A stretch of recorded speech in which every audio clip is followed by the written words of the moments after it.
여러분 한 주간 잘 지내셨습니까? 옆에 계신 분과 한번 인사 나눌까요? 사랑하고 축복합니다. 우리 앞에 계신 분들과도 한번 인사하겠습니다. 사랑하고 축복합니다.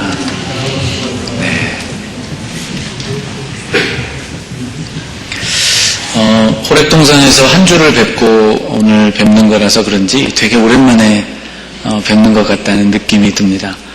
여러분 오늘 예배 순서 한 순서를 여러분 꼭꼭 씹어서 잘 드시기를 바랍니다.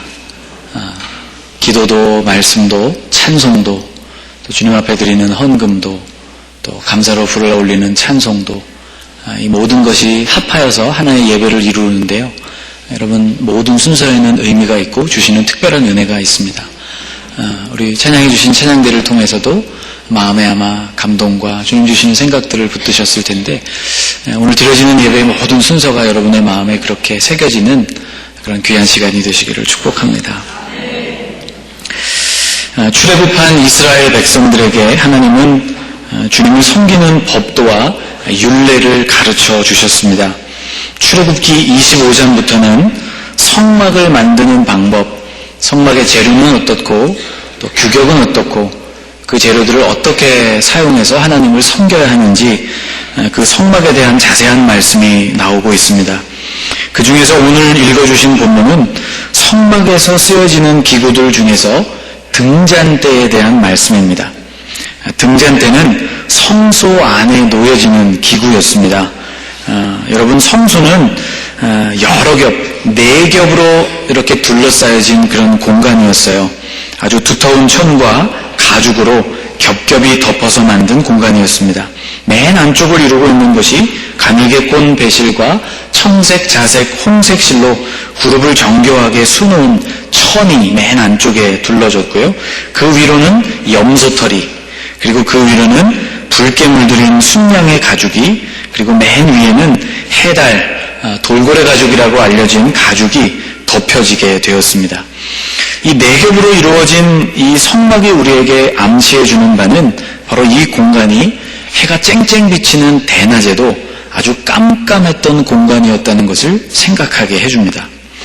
성소 안에서는 떡상 위에 놓여진 12개의 떡덩이들이 매일같이 교체되고 또 분향단에서는 하나님을 위해서 향기로운 향이 살라지는 그런 공간이었습니다. 등잔대는 제사장들이 이런 역할을 원활하게 수행할 수 있도록 도와주는 성소 안에 있었던 유일한 조명이었습니다. 지금 보시는 이 그림은 지성소 방향에서 성소 안쪽을 본 그림입니다. 휘장을 하나 더 열고 여기 그림에 나오지 않는 더 안쪽으로 들어가게 되면 그곳이 지성소였지요. 이곳은 하나님을 대면하는 언약궤가 놓여진 장소였고 이곳은 조명이 없이 완전하게 깜깜한 그런 흑암과 같은 공간이었습니다. 아마도 이곳에 들어가면 제사장이 아주 두려운 마음으로 들어갔을 것이 분명하다는 생각을 해봅니다. 하나님은 이 성소를 비추는 등잔대의 모양을 아주 자세하게 설명을 해 주셨습니다. 무게는 순금 1달란트 정도의 무게이고 제조 방법은 순금을 쳐서 느려뜨려 만드는 그런 방식이었고 그 모양은 7개의 가지 모양을 하고 있는 형상이었다고 성경에 기록하고 있습니다. 아마 그 모양대로 등잔대를 만들게 된다면 아마도 이런 모양에 가깝지 않았을까 생각해 볼 수 있습니다. 안타깝게도 실제로 성막 안에 존재했던 등잔대는 오늘날까지 보존되지를 못했습니다. 아마도 숱한 전쟁과 바벨론 포로기 같은 시기를 거치면서 잃어버린 것으로 보입니다. 특이한 점은 이 가지가지마다 살구꽃 형상을 3개씩 만들어서 놓으라고 주님이 말씀하신 대목입니다. 33절 말씀을 보면 이렇게 말씀하고 있죠. 이쪽 가지에 살구꽃 형상의 잔셋과 꽃받침과 꽃이 있게 하고 저쪽 가지에도 살구꽃 형상의 잔셋과 꽃받침과 꽃이 있게 하여 등잔대에서 나온 가지 6을 갖게 할지며. 이 살구꽃 모양은 꽃받침과 꽃 모양이 온전히 갖추어진 그런 형태로 만들어져야 했다는 말씀입니다. 또 가운데 줄기에는 살구꽃 모양의 잔을 4개 만들어 넣으라고 말씀하십니다. 우리 34절을 같이 한번 읽어볼까요? 등잔대 줄기에는 살구꽃 형상의 잔 넷과 꽃받침과 꽃이 있게 하고. 그러므로 가지 6에 살구꽃 3개씩, 그래서 18개와 줄기에 살구꽃 4개를 합치면 총 22개의 살구꽃 모양이 이 등잔대를 장식하고 있었습니다. 여러분, 등잔대는 성소 안에서 그것을 밝혀주는 유일한 조명이면서 여러 가지 성구들 중에서 아주 중요한 기물이라고 말할 수 있는데, 이렇게 중요한 등잔대의 모양과 장식이 될 만한 수많은 선택 가운데에서 왜 하나님은 하필이면 살구꽃 모양을 거기에 새겨 넣으라고 말씀을 하신 것일까요? 오늘은 그 살구나무와 그 꽃에 대해서 좀 생각해 보려고 합니다. 먼저 오해를 하나 풀고 가야 할 것이 있습니다. 여러분, 우리말로 살구꽃이라고 번역된 이 꽃은 실제로는 살구꽃이 아니고 아몬드 꽃입니다. 영어 성경만 보아도 아몬드 트리라고 되어 있습니다. 꽃 모양은 아주 비슷하지만 엄연히 다른 나무이죠. 왜냐하면 열리는 열매가 달리기 때문입니다. 살구나무에는 살구가 열리고 아몬드 나무에는 아몬드가 열리는 것이죠. 여러분, 아몬드 드셔보셨나요? 예, 요즘에 아주 건강식품으로 각광받고 있죠. 하루에 몇 알씩 먹으면 두뇌 회전에도 많이 도움이 된다는 그런 열매입니다. 감사하게도 이 아몬드 나무와 그 꽃을 이스라엘에 제가 방문했을 때 볼 기회가 있었습니다. 마침 그때 아몬드 꽃이 이스라엘 전역에 아주 만발했던 때였어요. 아몬드 꽃이 어떻게 생겼냐면 이렇게 생겼습니다. 처음 이 나무를 보고서 제 마음에 든 생각이 이런 생각이었어요. 이스라엘에도 벚꽃이 피네, 그런 생각을 했습니다. 실제로 벚꽃과 아주 비슷하게 생겼습니다. 확대한 사진을 보시면 벚꽃이 핀 모양과 아주 비슷하고 꽃망울도 아주 벚꽃과 비슷합니다. 이 꽃은 여러분 잘 아시는 그 유명한 화가 빈센트 반 고흐의 그림에도 등장하죠. 1853년에 고흐가 그린 그림 중에 꽃이 핀 아몬드 나무라는 작품이 바로 이 여러분 보시는 그림입니다. 살구나무, 이 아몬드 나무는 히브리어로 샤케드라고 부릅니다. 이 이름은 특별한 동사로부터 파생되었는데 이 아몬드 나무의 이름이 되어지는 그 동사의 원형은 샤카드라는 동사입니다. 샤카드. 이 동사의 뜻은 흔들어 깨운다, 그런 뜻을 가진 동사입니다. 자, 이 나무의 이름이 왜 흔들어 깨운다라는 말에서부터 비롯되었는지 거기에는 아주 특별한 이유가 있습니다. 이 아몬드 꽃은 1월 말에서부터 2월 초, 그러니까 이스라엘의 겨울에 핍니다. 특별히 그 겨울 끝자락에 피어나는 꽃이 이 아몬드 꽃입니다. 이때는 겨울이 이제 거의 다 물러가게 되고 비로소 봄이 오는 시기입니다. 이스라엘은 크게 건기와 우기로 나뉘우죠. 10월부터 3월까지 비가 내리는 계절과 그 나머지 비가 거의 내리지 않는 계절로 나뉘어지는데, 그래서 우리는 흔히 이스라엘에 이 2가지 계절이 있다고 주로 생각하죠. 그런데 이스라엘 사람들에게 당신네들에게는 2가지 계절이 있죠, 이렇게 얘기하면 아니라고 얘기한대요. 우리도 4계절이 있다고 얘기한대요. 봄과 가을이 아주 짧기는 하지만 아주 그 짧은 순간에 여러 가지 자연계의 변화가 일어나는 그런 계절이 분명히 있기 때문입니다. 겨울이 물러가고 봄이 오는 이 시기에 이 아몬드 꽃은 처음으로 봄을 알리는 그런 꽃이라고 합니다. 마치 잠자고 있는 땅과 생명들을 흔들어 깨우는 꽃인 셈인 것이죠. 또 동시에 정확한 때에 이 봄의 시작을 알리기 위해서는 그 긴 겨울 동안 내내 스스로 깨어 있어야 하는 나무, 바로 그 나무가 이 아몬드 나무, 샤케드 나무인 것이죠. 성소를 비추는 등잔대를 이 아몬드 꽃잎 모양으로 만든 것은 그래서 아주 의미가 깊습니다. 등잔대의 역할이 마치 그와 같았기 때문입니다. 모두가 잠든 밤에도 이 성소의 등불만큼은 잠들지 않고 밝은 빛을 내야 했기 때문입니다. 하나님께서는 이 등불이 꺼지지 않고 계속해서 타오르도록 관리하라고 말씀을 해주셨습니다. 출애굽기 27장을 보면 이렇게 말씀합니다. 너는 또 이스라엘 자손에게 명령하여 감나무로 짠 순수한 기름을 등불을 위하여 내게로 가져오게 하고 끊이지 않게 등불을 켜되 아론과 그의 아들들로 회막안 증거궤 앞 휘장 밖에서 저녁부터 아침까지 항상 여호와 앞에 그 등불을 보살피게 하라.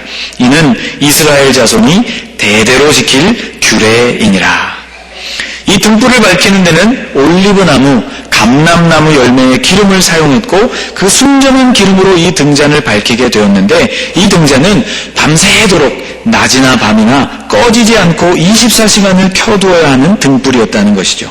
21절 말씀을 보면 아론과 그의 아들들 제사장들이 회막안 증거궤 앞 휘장 밖에서, 그러니까 성소에서 저녁부터 아침까지 항상 그 불이 타오를 수 있도록 기름과 심지를 정리하고 돌보도록 하나님이 특별한 명령을 내려주셨습니다.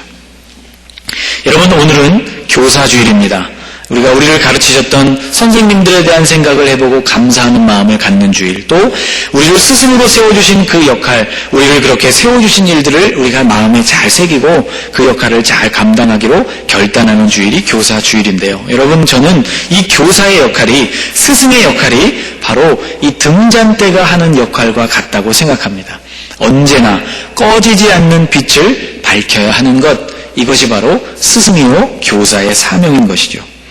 예수님은 제자들과 함께 하시는 3년 동안 그들을 사도로 훈련하셨습니다. 사도는 많은 사람들에게 복음을 전하는 사람, 그리고 영향력을 주어야 하는 사람을 말하는데, 주님은 그래서 제자들에게 깨어있으라는 말씀을 수시로 하셨음을 우리가 복음서에서 발견합니다.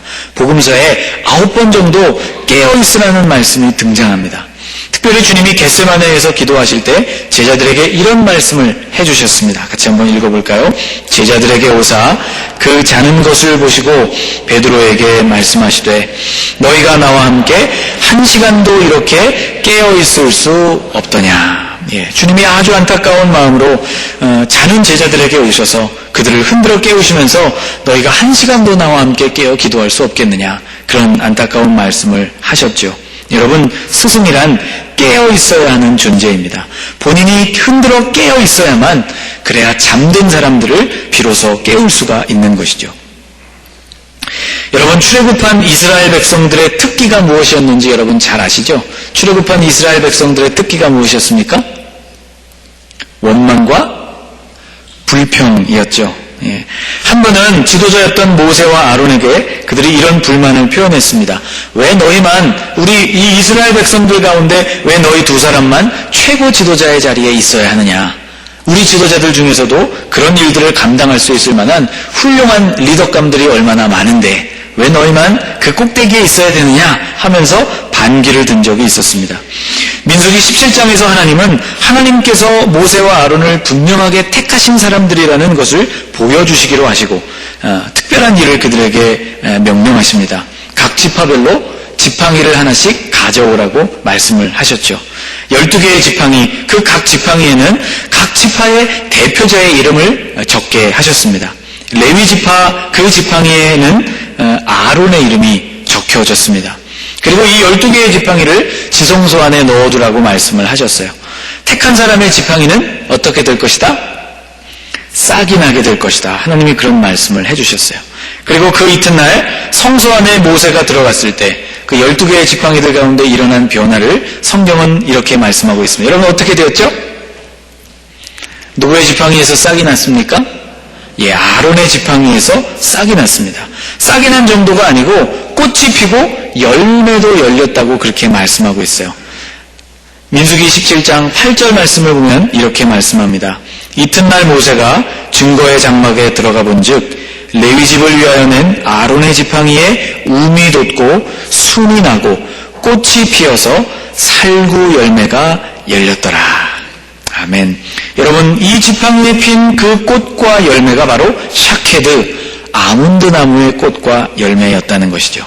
자, 여러분, 제가 여러분에게 하나 질문할게요. 아론의 지팡이에서 피어난 꽃이 왜 하필 아몬드 꽃이었을까요? 굉장히 어려운 문제처럼 들리시죠? 그러나 단순하게 생각해 보시면 이렇게 생각해 볼 수 있습니다. 아론이 가지고 있던 그 지팡이가 아몬드 나무로 만든 지팡이였기 때문이죠. 그런데 여러분, 여기에 꽃이 피고 열매가 맺혔다는 것은 지도자였던 아론의 역할을 굉장히 상징적으로 보여지는 아주 중요한 의미를 가지고 있는 것이죠. 제사장이란 샤카드, 언제나 깨어 있어야 하는 사람이라는 것을 상징적으로 보여주는 표식입니다. 여러분, 오늘은 교사주일, 스승의 주일입니다. 교사란 누구인가? 언제나 스스로를 흔들어서 깨워야 하는 사람, 그리고 그렇게 깨어 있어서 누군가를 깨우는 사람이 바로 교사라는 것입니다. 주님은 깨어 있는 사람이 복되다는 말씀을 여러 차례 해주셨어요. 누가복음 12장에 보면 이런 말씀을 들려주십니다. 같이 한번 읽어볼까요? 허리에 띠를 띠고 등불을 켜고 서 있으라. 너희는 마치 그 주인이 혼인집에서 돌아와 문을 두드리면 곧 열어주려고 기다리는 사람과 같이 되라. 주인이 와서 깨어있는 것을 보면 그 종들은 복이 있으리로다. 내가 진실로 너희에게 이르노니 주인이 띠를 띠고 그 종들을 자리에 앉히고 나와 수종 들리라. 우리가 마치 누구와 같이 되라고 주님이 말씀하시느냐면 주인이 언제 돌아올지 모르니 등불을 항상 켜놓고 주인을 기다리는 종과 같이 되라고 말씀하고 계시는 거예요. 37절 말씀에 아주 놀라운 말씀이 나오는데 주인이 그렇게 깨어있는 종의 모습을 보면 너무너무 기뻐할 것이라는 말씀을 하시면서 얼마나 기쁘냐면 여기 보시면 주인이 띠를 띠고 그랬죠. 이 띠는 종들이 주인을 섬길 때 허리에 묶는 띠를 뜻합니다. 오죽 기뻤으면 주인이 오히려 종이 띄어야 하는 띠를 띠고 그리고 종들을 어디에 앉히고요? 주인이 앉아야 하는 그 자리에 종을 앉히고 그리고 주인이 나와서 그 종들을 수종 들고 섬길 만큼 그 주인의 기쁨이 이 정도로 대단하다는 것입니다. 여러분, 이것은 예수님이 과장법을 사용하셔서 강조하고 계신 말씀이에요. 우리 주님이 얼마나 가장 기뻐하시고 아주 기뻐하시는 삶의 모습이 무엇인가? 종된 우리가 잠들지 않고 등불을 켜서 깨어서 주님을 기다리는 그러한 모습으로 주님 앞에 서게 될 때 주님이 그것을 기뻐한다는 말씀인 것이죠. 여러분, 어디 지도자나 교사뿐이겠습니까? 우리는 여러분 거의 부모이시죠? 부모는 자녀들에게 있어서 가장 중요한 교사라고 말할 수 있습니다. 아이가 눈을 떠서 세상을 보고 그가 자라나는 모든 환경 속에서 부모로부터 제일 처음에 배우게 되기 때문인 것이죠. 말로 전하는 교훈뿐만이 아니라 살아가는 모습으로도 가르쳐야 하는 존재가 바로 부모입니다. 오늘날 구약의 제사장 대조는 다 사라졌죠. 그런데 예수님을 영접한 우리 한 사람 한 사람이 성경은 제사장이라고 말씀합니다. 베드로전서 2장 9절 말씀을 보면 이렇게 말씀해주고 있어요. 같이 읽겠습니다. 그러나 너희는 택하신 족속이요 왕같은 제사장들이요 거룩한 나라요 그의 소유가 된 백성이니 이는 너희를 어두운 데서 불러내어 그의 기이한 빛에 들어가게 하시니에 아름다운 덕을 선포하게 하려 하심이라. 너희는 왕같은 제사장들이라고 우리를 말씀해주고 계십니다.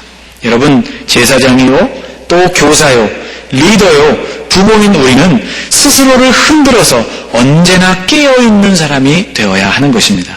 그렇게 될 때 성소 안을 환하게 비추는 등잔대와 같이 우리가 가르치는 아이들을 환하게 밝힐 수가 있고 우리의 가정을 밝힐 수가 있고 또 우리의 직장을 밝게 밝힐 수가 있는 것이죠. 사랑하는 여러분, 샤케드, 이 아몬드 나무와 그 꽃과 같이 여러분이 살아가시게 되시기를 주님의 이름으로 축복합니다. 여러분만은 잠들지 않고 깨어 계셔서 누군가를 흔들어 깨우실 수 있는 그런 하나님의 종의 사명을 다 감당하시는 여러분들이 되시기를 주님의 이름으로 축복합니다. 기도하겠습니다. 하나님,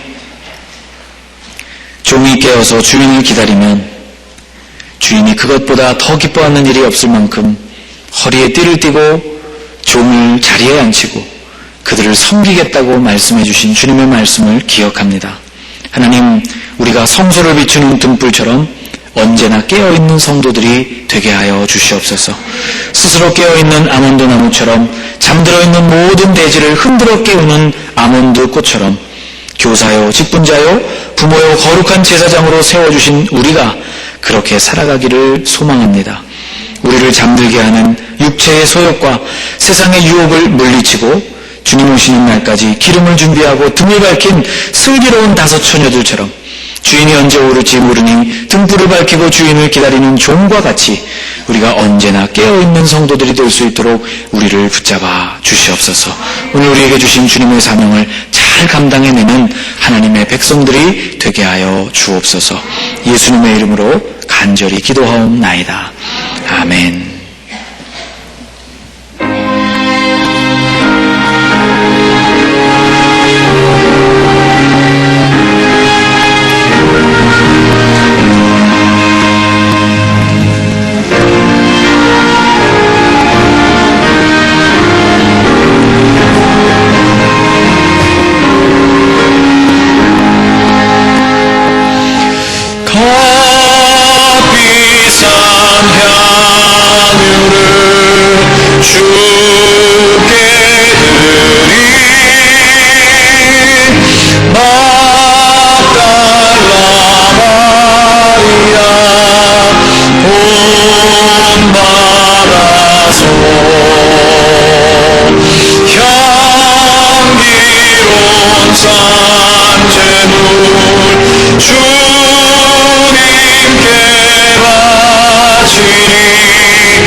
기도해서 귀한 찬양 감사드립니다. 우리 자리에서 일어서셔서 예물을 봉헌하겠습니다. 모든 것이 주께로부터 왔으니 이 예물을 주께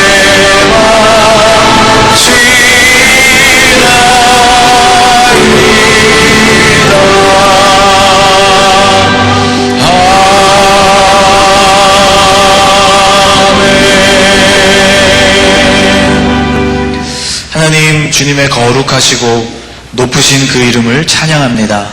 오늘 우리의 입술과 마음으로 주님께 드리는 이 예배를 하나님 기쁘게 받아주시고 주님 앞에 온전히 상달되는 예배가 되게 하여 주시옵소서.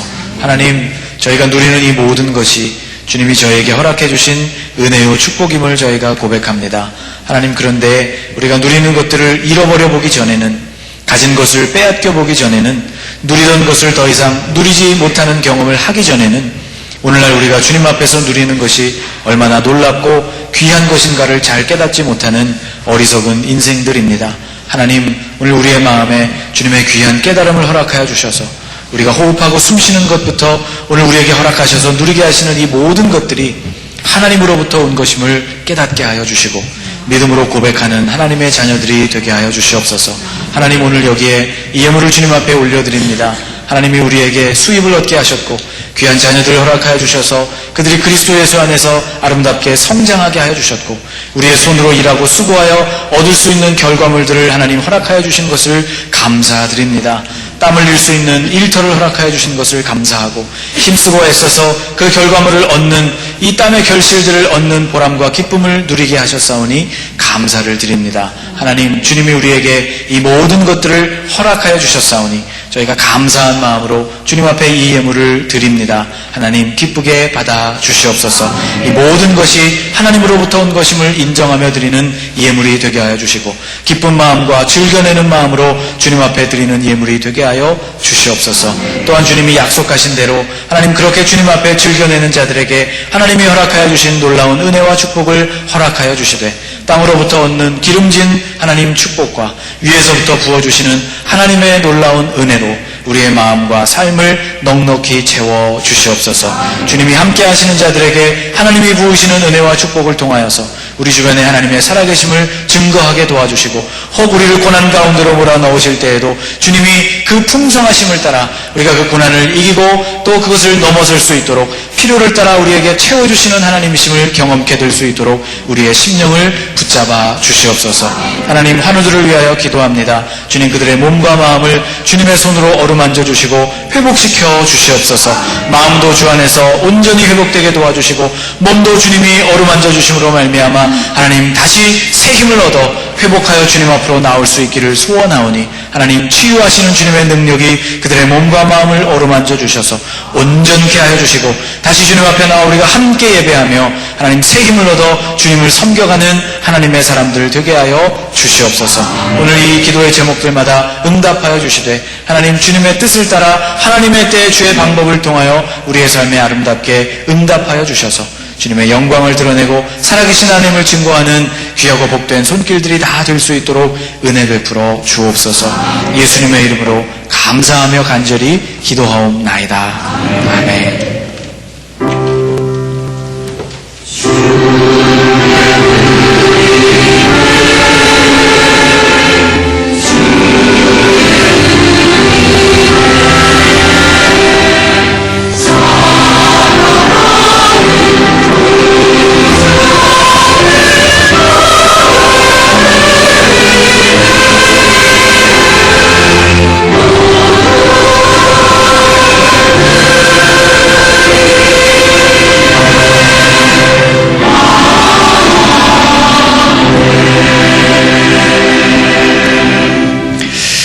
자리에 앉아주시기 바랍니다. 주보 뒷면에 있는 교회 소식을 알려드리겠습니다.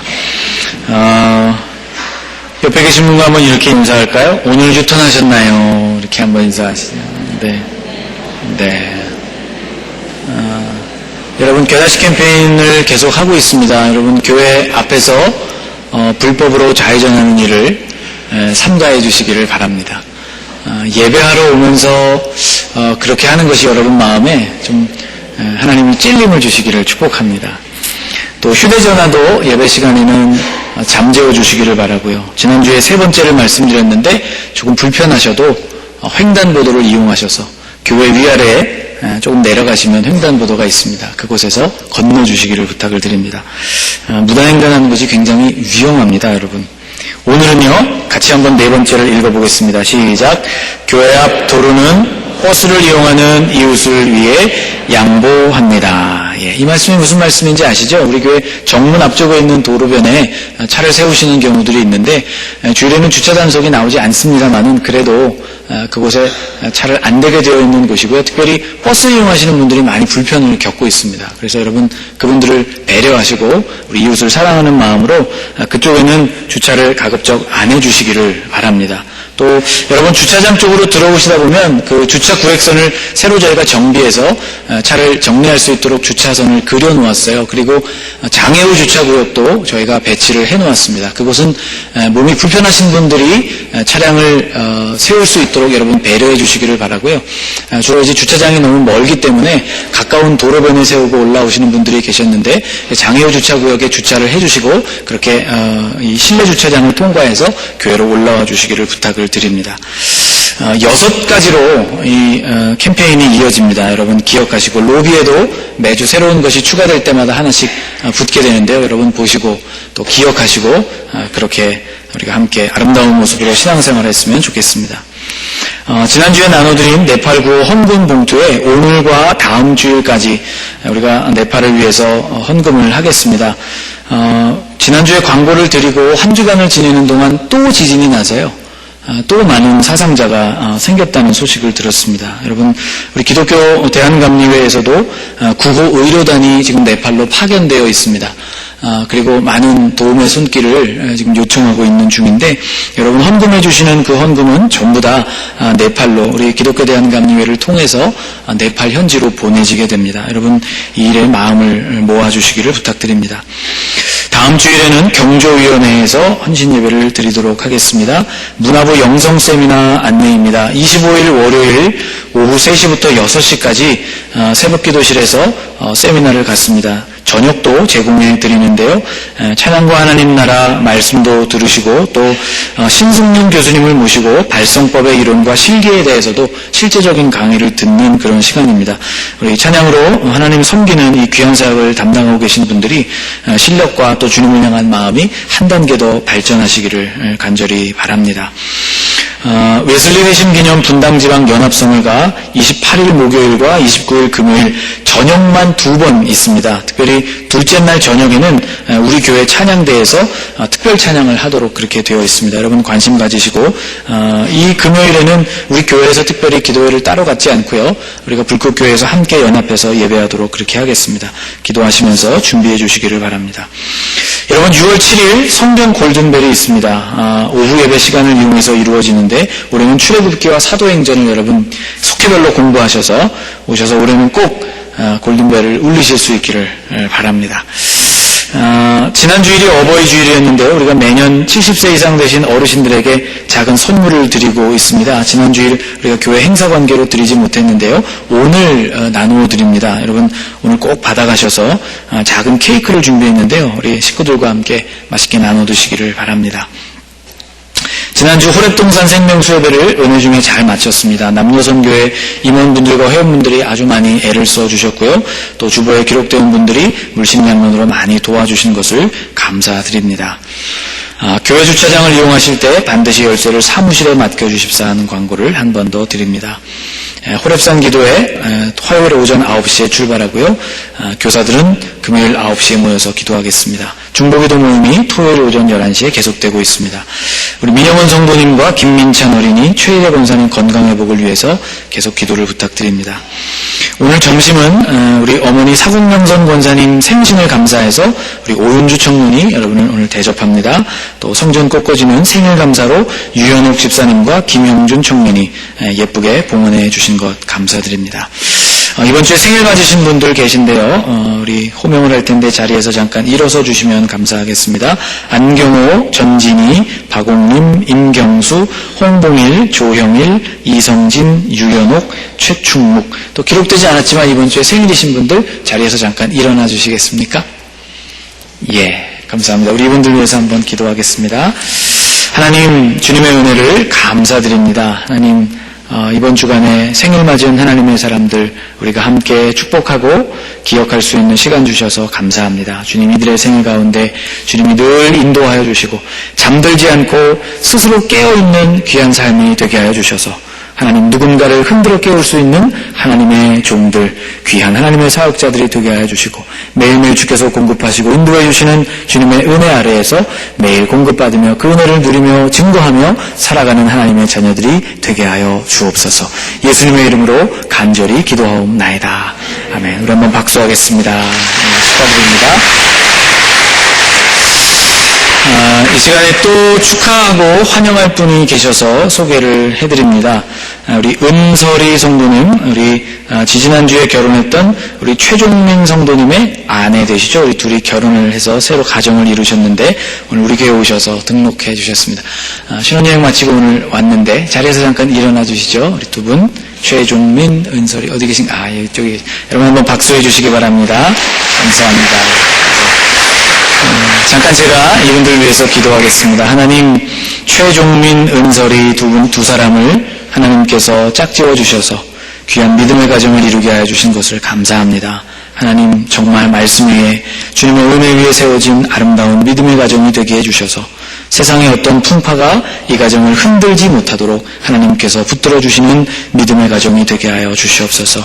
함께 등록하고 믿음의 생활을 하기로 오늘 결단했습니다. 주님께서 이 귀한 결단 위에 복 내려주시고 함께 해주셔서 이들의 신앙생활이 날마다 주님을 향하여 더 높이 올라가게 도와주시고 그 깊이가 깊어지게 도와주시고 이웃과 더불어 나누는 삶의 영역이 날마다 그 지경이 넓어지게 하여 주시옵소서.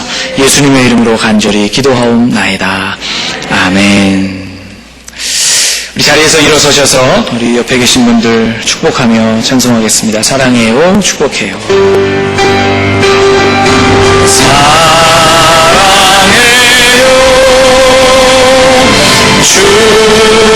축복해요.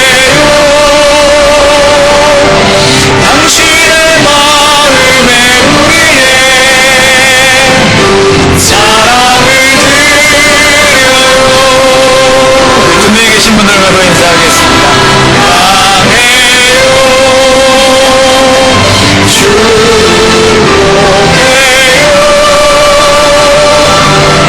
당신의 마음에 우리의 사랑을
주님 나라 임하시고 또 시험에 들게 마시고 악에서 구원하소서. 되게 주의 나라 주의 권세 주의 영광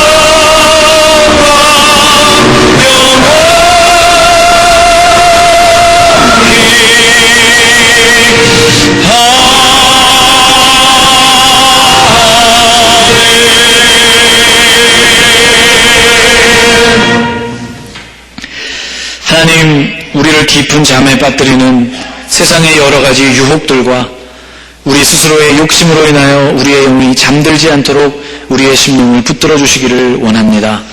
잠들지 아니하는 나무, 아몬드 나무처럼 오늘 우리가 하나님 잠들어 있는 이들을 깨우며 우리 스스로가 깨어 오실 주님을 기다릴 수 있는 하나님의 자녀들이 되게 하여 주시옵소서.